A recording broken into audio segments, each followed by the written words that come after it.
হাদিসে আছে মান আরাফা নাফসাহু ফাঁকা তারা রাব্বাহু, যে তার নফসকে চিনছে সে তার রবকে চিনছে।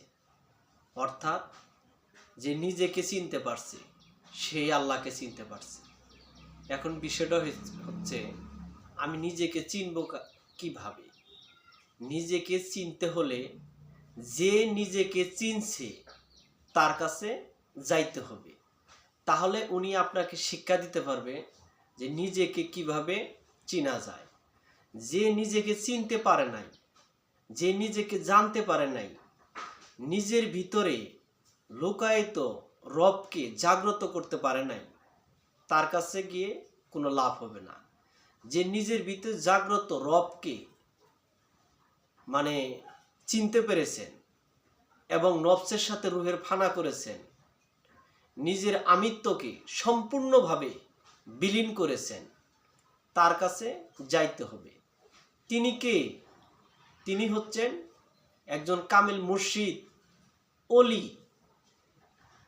এই কামেল মুর্শিদ এবং অলি হচ্ছে নিজেকে চিনা এবং জানা একজন আল্লাহর যে জাহেরি রূপ তার মাধ্যমে প্রকাশ পায়। হাদিস কুরসিতে আছে বান্দা নফল ইবাদত করতে করতে এমন একটা পর্যায়ে যায় যে বান্দার হাত আল্লাহর হাত হয়ে যায়, যা দ্বারা সে ধরে। বান্দার পা আল্লাহর পা হয়ে যায়, যা দ্বারা সে হাঁটে। বান্দার চোখ আল্লাহর চক্ষুতে পরিণত হয়, যা দ্বারা সে দেখে। এমন একটা সময় আসে যে ওই বান্দা গায়েব হয়ে যায়, ওই বান্দার রূপটাই আল্লাহর রূপ ধারণ করে। তো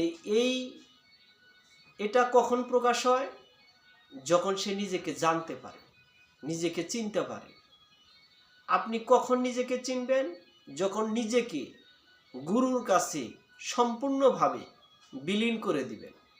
নিজেকে যে পর্যন্ত গুরুর কাছে সম্পূর্ণরূপে বিলীন করে দিতে পারবেন না, ততক্ষণ নিজেকে চিনা সম্ভব না। আল্লাহ বলছেন আমি আদমকে আমার নিজ সুরতে তৈরি করছি। তে আল্লাহ পাকের নিজস্ব সুরতেই তৈরি করছে আদম। এই আদম কে? এই আদম হচ্ছে মুমিন, সিদ্দিক, সাদিকিন। তিনি জাহেরি রূপে মুর্শিদ, অলি। এই অলির কাছে গেলে আপনি নিজেকে চিনার যে তকমা, নিজেকে চিনার যে জ্ঞান আপনি তার কাছে পাবেন, অন্যথায় আপনি নিজেকে চিনতে পারবেন না।